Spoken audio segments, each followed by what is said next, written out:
الحمد لله والصلاة لأهلها أما بعد. بسم الله الرحمن الرحیم.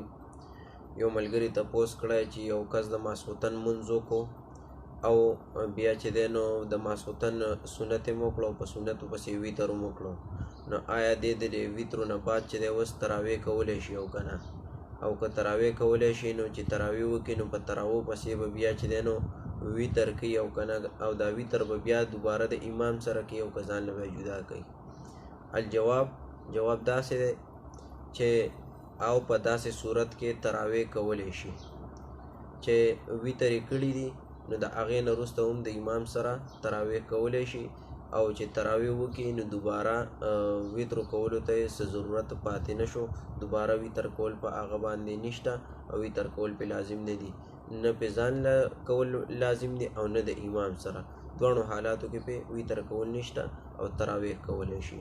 والله اعلم.